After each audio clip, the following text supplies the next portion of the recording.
How you doing? I was actually going to talk about this anyway, but I actually had a comment in the comment section wanted me to talk about Cesaro, and I'm happy for him, man. Listen, I am a fan. I'm a fan of wrestling, first of all. I'm not a fan of Vince McMahon. He was borderline, hey, courageous, believing in himself. You know how he built up and the whole concept of WrestleMania. Like he mortgaged. If we don't know, he mortgaged his house. If that wasn't a success, if that whole story was true, him and Linda was fucked. He mortgaged his house in order to fund the money to make sure the show was made. Get what I'm saying? So say that say this. Like I said, I'm not a fan of his man or whatever the fuck he's doing. I don't know if it's him, Tony Khan. You know, they making all this money and and a lot of it. They're looking like it. They're tightening up for a sale. So if they if that's the case, like, and he deserves every bit of it. AJ Styles just got a $3 million deal. Um, Sami Zayn, I don't even know what he got, but he says he's happy. And Kevin Owens, 2 to 3, anywhere 2 to 3 million.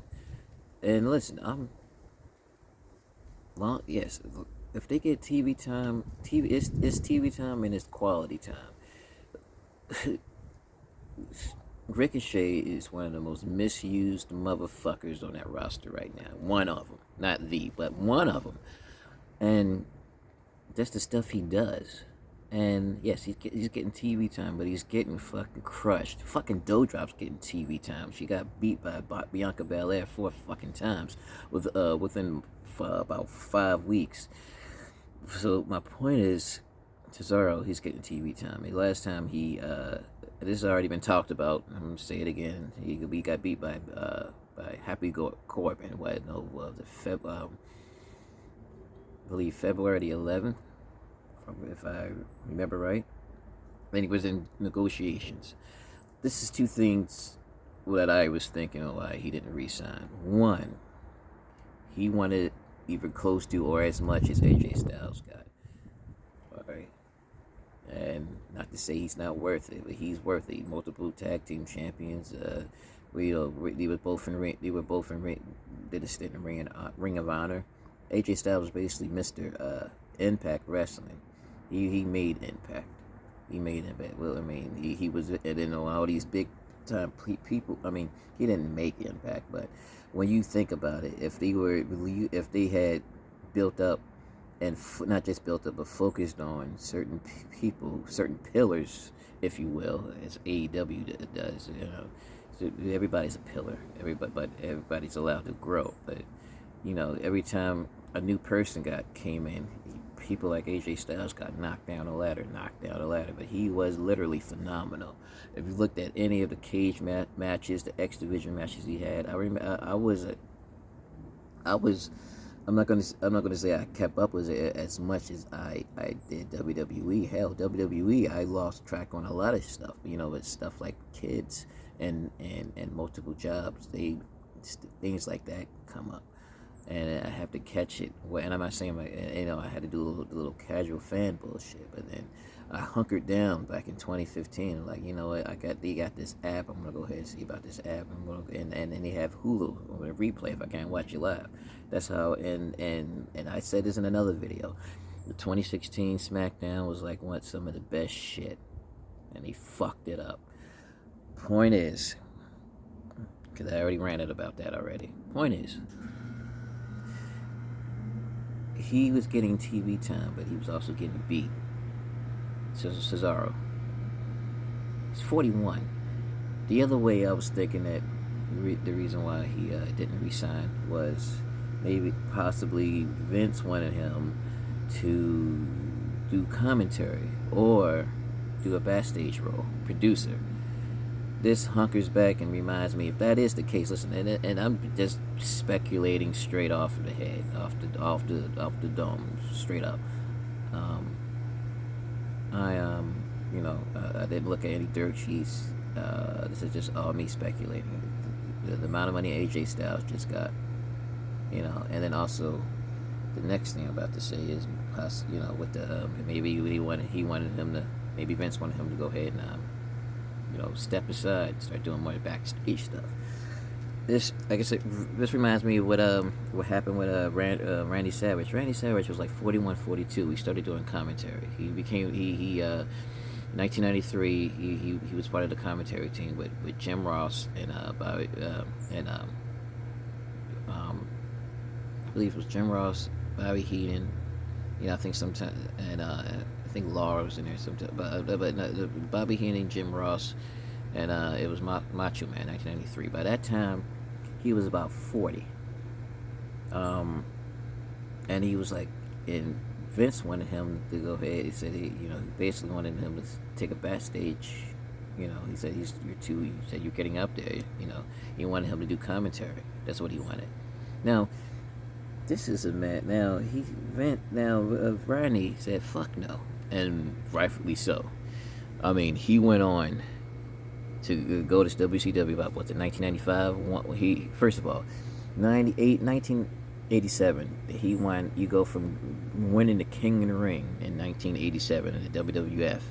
All right, to like now you're just gonna 6 years later just do commentary. And I know there's a lot of things that happened before then. I mean, I guess this is like Vince saying, "Hey, we got nothing else for you. Just sit your ass in, here, and we'll find, we don't want you to go, but yeah, you don't need to wrestle, basically." And so, no, Randy said, "Fuck that." He left. About '95. He won the World War III event. He won that. He was about 42. Now he was still ready to go. Prime. I remember those matches he had in WCW. I mean, I was one of those who was flipping. I was a teenager. I wasn't 15, 14. Flipping from one station to the next, trying to watch both WCW, Nitro, and Raw. But yeah, those are just two speculations, and it seemed like they kind of fit. Maybe it's a combination of both. But I'm happy for Cesaro. I mean, I'm happy for him. You can, it's like, and just like, the thing is, if he was getting any time for him that had been used for one of your big events, the Royal Rumble, you didn't fucking use him. You didn't use him, Vince.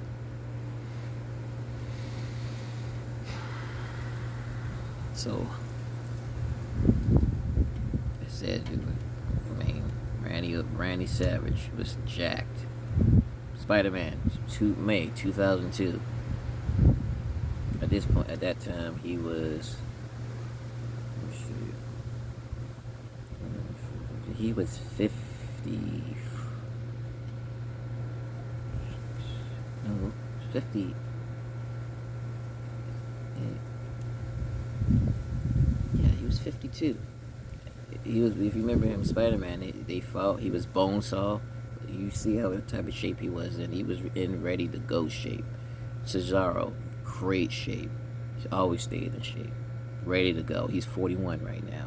Like, why would he take it back? I mean, if he's ready to, when he's ready to do that, he's ready to do that. I don't think he's ready to do that. I'll be happy to see him in MLW. I'll be happy to see him do those spots here and there. I'm quite sure he was getting paid well. I'm quite sure he saved his money. He might have did some investments. Hell, he can do Twitch for and crush that if he wanted to. But he is too much of a damn beast just to do that. And I'm not going to and I'm not going to say, oh, he's going straight. Hell, Buddy Matthews didn't go straight to the AEW. He did some independent dates. Did some house stuff with House of Glory up in New York. He did some stuff in the GC I believe in New Japan. I believe he still has some stuff to do in New Japan. And and he let the dust settle. I mean, Tony Khan did, and I mean, maybe it was a case where he always was ready, that he always was going to bring him in. And maybe Buddy Matthews said, let me do these spots here and there. And that's the thing. Tony Khan lets some of his wrestlers do certain things as far as go with other promotions, outside the company. He's a fan of wrestling. As long as and wants to keep not only the fans happy, but the wrestlers happy. And if you're new to the product, you give it a try. Like, listen, I understand Impact, the way it's shot right now. I haven't watched, and I need to get back into it because I want to start reviewing that. But it has still more compelling storylines and good wrestling. It's like I'm sick of the rematches, and it's Vince McMahon. It's Bruce Pritchard.